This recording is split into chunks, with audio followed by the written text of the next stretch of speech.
ඔයාලට cake business එකක් තියෙනවා නම් අනිවාර්යයෙන්ම දාගන්න ඕන ඇප් එකක් තමයි Expense6 කියන්නේ. ඉතින් ඒක ඕනම බිස්නස් එකක් කරන කෙනෙක්ට වැදගත්. නමුත් කේක් වලට විශේෂ වෙන්නේ ඇයි කියලා පොඩ්ඩක් කතා කරන්නම්. ඉතින් එකක් තමයි අපේ පෞද්ගලික වියදම් සහ අපේ බිස්නස් එකේ වියදම්. මේ කේක් කියන එක බිස්නස් එකකට සලකලා ඒක වෙනමම මැනේජ් කරන්න ඕනේ. Expense6 කියන්නේ මේ අපේ වියදම් ට්‍රැක් කරන එක. බිස්නස් වල පෞද්ගලික වියදම් ට්‍රැක් කරනවා වගේම අපිට ඉන්වොයිස් ජෙනරේට් කරගන්න පුළුවන් ඇප් එකක්. මේ ඔක්කොම තියෙන එකේ. ඉතින් හරිම ලේසි. ඉතින් ලොග් වෙච්ච ගමන් මෙන්න මේ වගේ ස්ක්‍රීන් එකක් තමයි එන්නේ. ඉතින් මුලින්ම මේ පර්සනල් කියලා එකක් එනවා. ඉතින් ඒ තමයි අපේ පර්සනල් වියදම් ඔක්කොම දාන එක. දැන් අපි බිස්නස් එකට එකක් ක්‍රියේට් කරමු. මේ ඇඩ් වර්ක් zone කියලා අපි අලුත් වර්ක් zone එකක් ක්‍රියේට් කරමු. ඉතින් වර්ක් zones තමයි මේ බිස්නස් එකේ වියදම් ටික ඔක්කොම මැනේජ් කරන මේ zone එක. ඉතින් ඒකට අපි සිලෙක්ට් කරමු type එක හැටියට business operations මේ දෙවෙනි එක. ඊළඟට මේ වර්ක් zone එකට name එකක් දෙන්න ඕනේ. දැන් මම දැනට cake business කියලා දාන්නම්. right. ඊට පස්සේ දැන් මෙතනට ඔයාලගේ cake business එකේ නම දෙන්න පුළුවන්. currency එකේ හැටියට LKR දෙමු. ඉතින් ඊට පස්සේ මේ වර්ක් zone එකට පාටක් දෙන්න ඕනේ. කොළ පාට select කරලා create ඔබන්න. දැන් අපි දෙන්න ඕනේ මේකට opening balance එකක්. ඒ කියන්නේ දැන් ඔයාලට බිස්නස් එකට වෙනම account එකක් තියෙනවා නම් ඒ account එකේ දැන් තියෙන balance එක කීයක්ද කියලා දාන්න ඕනේ. ඉතින් බිස්නස් එකක් තියෙනකොට tip එකක් තමයි account එකක් වෙනම තියාගන්න බිස්නස් එකට. පෞද්ගලික account එකට අමතරව. එහෙම එකක් නැත්නම් ඔයා බිස්නස් එකට වෙන් කරලා තියෙන සල්ලි කොච්චරක්ද කියන එක මෙතන දාගන්න ඕනේ. ඉතින් අපි දාමු 25600ක්. ඊළඟට මේක ඇඩ් කරන්න පුළුවන්. දැන් අපේ අලුත් වර්ක් zone එක ක්‍රියේට් වෙලා තියෙන්නේ cake business කියන නමින්. අපි පිටිපස්සට ගියොත් එහෙම අපි දකිනවා අපේ home එකේ cake business එක තියෙනවා, personal එක තියෙනවා. ඉතින් මේකේ පිළිවෙල අපිට මාරු කරන්න පුළුවන්. දැන් අපි බලමු මේකට වියදමක් දාන්නේ කොහොමද කියලා. දැන් මේ හැම වර්ක් zone එකකම දකින්න ඇති මේ කළු පාට ප්ලස් බටන් එකක් තියෙනවා. ඒ ප්ලස් බටන් එක ක්ලික් කරලා අපේ වියදමේ ජාති අපි දාන්න ඕනේ. අපි කියමුකෝ අපේ කේක් බඩු වලට අපි ingredients ගත්තා. එතකොට අපි දාමු ingredients කියලා. දැන් මේ ingredients වලට category එකක් අපි හදන්න ඕනේ. මොකද අපි හැම වියදමක්ම යම් category එකකට දාන්න ඕනේ. එතකොට තමයි අපි දන්නේ මෙන්න මේ category එකට මෙච්චර වියදමක් ගියා කියලා. දැන් අපි select category ගිහිල්ලා දැන් අපේ කේක් බඩු වලට අදාළ category මේකේ හැදිලා නැති නිසා අපි අලුත් එකක් හදමු. add new කියන එක එපුවා. ඊළඟට අපි එකක් දාමු ingredients කියලාම. ඉතින් සාමාන්‍යයෙන් වල ingredients දාද්දී උදාහරණයකට අපි බිත්තර වෙනම ගන්නවා නම් ඒවා වෙන වෙනම අර කලින් මේක දාලා මේ කැටගරි එකට තමයි එන්ටර් කරන්න ඕනේ. ඒතර කැටගරි එක සිලෙක්ට් කරා. දැන් අපි දකිනවා මේ අපිට ගාන එන්ටර් කරන ස්ක්‍රීන් එක එනවා. ඉතින් අපි කියමුකෝ අපිට 2650ක් ගියා කියලා ingredients වලට. ඊළඟට add expense එපුවා. දැන් අපිට පුළුවන් මේ ingredients වලට ගියේ අපේ bill එකක් තියෙනවා නම් ඒ bill එකේ ෆොටෝ එකක් දාන්න. මෙතන note එකක් දාන්නත් පුළුවන්. මේකට මොකටද වියදම් කරේ, මොන clientටද වියදම් කරේ, ඔය වගේ විස්තර අපිට reference හැටියට හොඳයි. මොකද අපිට කවදා හරි දවසක මොන හරි ප්‍රශ්නයක් આવොත් අපි දන්නවා මෙන්න අපිට client උනත් මොන හරි ප්‍රශ්නයක් තුනොත් මෙන්න මේ ingredients තමයි මේකට පාවිච්චි කරේ කියලා අපිට bill එකත් එක්කම පෙන්නන්න පුළුවන්. දැන් අපි add expense එබුවම පස්සේ දකින්න ඇති මේ cake business එකේ සල්ලි වලින් තමයි අඩු වුනේ. දැන් Expense6 වල තව ගොඩක් හොඳ ෆීචර් එකක් තියෙනවා. ඒ තමයි අපිට invoice සහ quotation generate කරන්න පුළුවන්. දැන් අපි බලමු ඒක කරන්නේ කොහොමද කියලා. cake business එක ඇතුළට ගියා. දැන් එතන මේ invoice කියන බටන් එක ක්ලික් කරන්න. එතකොට invoice කියන බටන් එක ක්ලික් කරාන් පස්සේ මෙන්න මේ වගේ ස්ක්‍රීන් එකකට තමයි එන්නේ. එතන තියෙනවා quotation, invoice, receipt මේ තුනම තියෙනවා. එතන අපිට පුළුවන් අලුත් invoice එකක් create කරන්න. මේ quotation එකටත් process එක එකමයි. ඉතින් මම මේ දෙකටම එකම විදිහට එක කියලා දෙන්නම්. plus button එක එබුවා. මේ account එකක් මුලින්ම select කරන්න cash in hand කියලා select කරලා තියෙනවා. ඒක ගණන් ගන්න එපා. ඉතින් ඒක තියෙන විදිහටම තියන්න. ඔයාලගේ accounts create කරන්න පුළුවන් work zone එක. ඉතින් ඒ අනුව තව එකක් තියෙනවා. උදාහරණයකට bank account එකක් තියෙනවනේ. ඒකත් එක්ක link කරන්න තියෙන්නේ. ඉතින් ඒක එහෙම select කරාන් පස්සේ දෙවෙනි කොටුවේ තියෙන්නේ අපිට දිනේ. ඉතින් ගොඩක් වෙලාවට අපි අද දිනේට දාන්නේ. නමුත් වෙන දිනයක් select කරන්න ඕන නම් අපිට ඒක වුණත් කරන්න පුළුවන්. ඊළඟට වගේ company එක. දැන් මම already company එකක් හදලා තියෙන හින්දා ඒක එනවා. නමුත් අපි නැත්තම් මේ වගේ screen එකක් තමයි එන්නේ. select company කියන එක ලැබුවා. ඉතින් ඔයාලට කම්පැනි එකක් නැත්නම් create new company දාලා කම්පැනි එකේ විස්තර ටික දාන්න තියෙනවා. කම්පැනි එකේ නම, registration number එක තියෙනවා නම් ඒක, address, email address, phone numbers, website සහ logo එක විශේෂයෙන්ම. ඉතින් මේ logo එක දාන එක ගොඩක් වැදගත්. මොකද logo එකක් දැම්මොත් ඔයාගේ professional වෙනවා invoice එක. මොකද invoice එකටත් මේ logo එක වැටෙනවා. ඉතින් ඔයාලට logo එකක් නැත්නම් හරි ලේසි. දැන් නම් තියෙනවනේ ChatGPT, Gemini.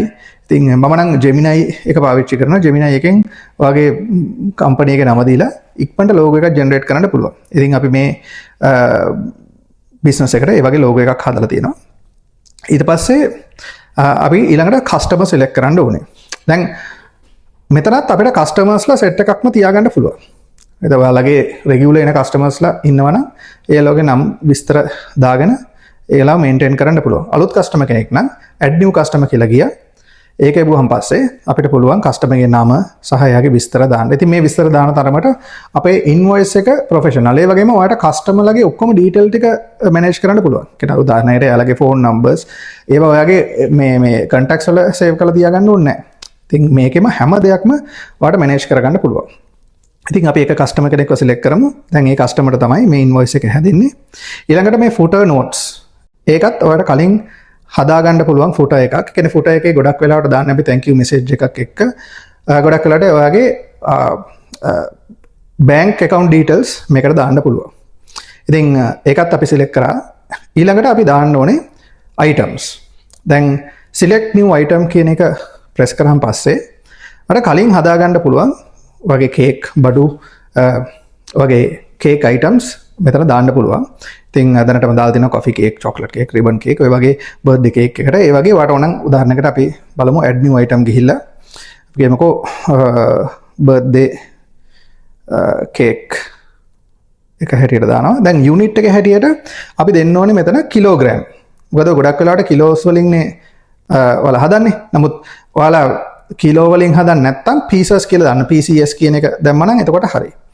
එතකොට දැනට කිලෝග්‍රෑම් වලින් දැම්ම අපිට බර්ත්ඩේ කේක් එක ඔයාලා හදන්නේ කොහොමද ඔයාලා විශේෂයෙන් මොන හරි කරනවා නම් description එකක් ලියන්න පුළුවන්. එහෙම කරලා save කරා. දැන් ඒක select වෙලා අපි දෙන්න ඕනේ මේකේ item එක කොච්චරද? කිලෝ කීයක කේක් එකක්ද? අපි දාමු එකක් කියලා. ඊළඟට අපි unit price එක දෙන්න ඕනේ. ඉතින් අපි කියමුකෝ මේ බර්ත්ඩේ කේක් එක යන්නේ 5600 ගානේ.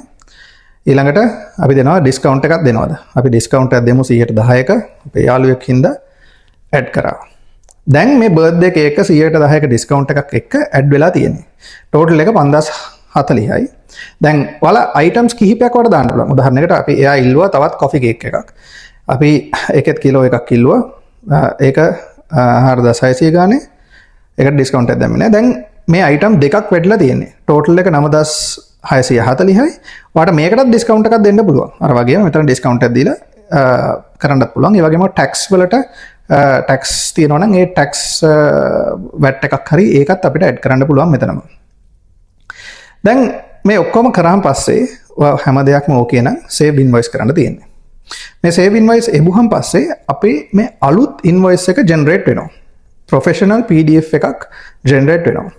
දැන් මේ invoice එක අපිට යවන්න පුළුවන් මේ share button එක ඔබලා. දැන් share button එක ඔබපු ගමන් අපේ WhatsApp වලින් හරි email එකෙන් හරි මේක ඕනම කෙනෙක්ට යවන්න පුළුවන්.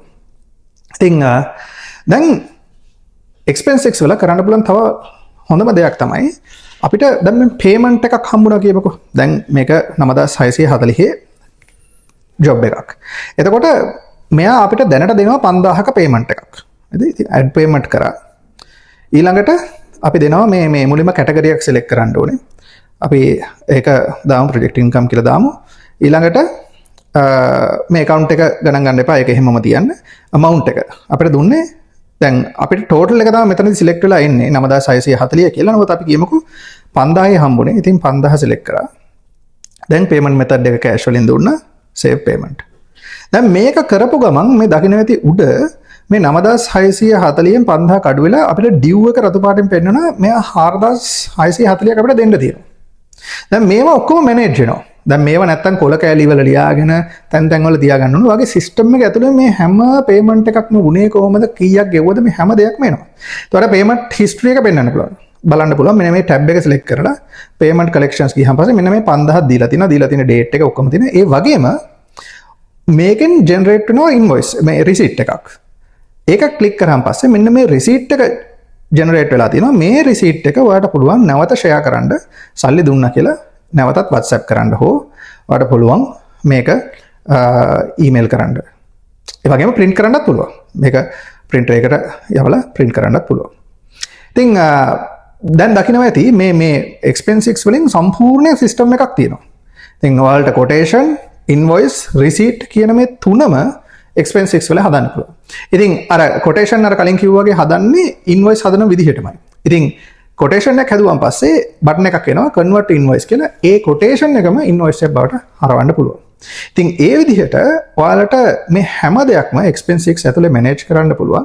ඒ වගේම ඔයාලගේ වියදම් ටික පිළිවෙලට categories වලට අනුව ඔයාලට manage කරගන්න පුළුවන්. කීයක් ගියාද මේ category එකේ මේ මාසේ ඔයාලට කොච්චර ආදායමක් තියෙනවද මේ හැම දෙයක්ම expenses ඇතුලෙන් කරගන්න පුළුවන්. ඉතින් මේකෙන් ඔයාලගේ business එක ගොඩක් professional වෙනවා. ගොඩක් පිළිවෙලකට වෙනවා. ඔයාලට එන යන තැන් හැම දෙයක්ම neatly බලා ගන්න පුළුවන් හැකියාව තියෙනවා. ඉතින් මේ වගේ තවත් වීඩියෝස් expenses අපේ YouTube channel එකේ සහ expenses website එකෙන් ඔයාලට බලන්න පුළුවන්. ඉතින් මේකෙන් ඔයාලට ප්‍රයෝජනයක් වුණා කියලා මම හිතනවා. ගොඩක් ස්තුතියි. Build financial discipline. Download Expense 6 now.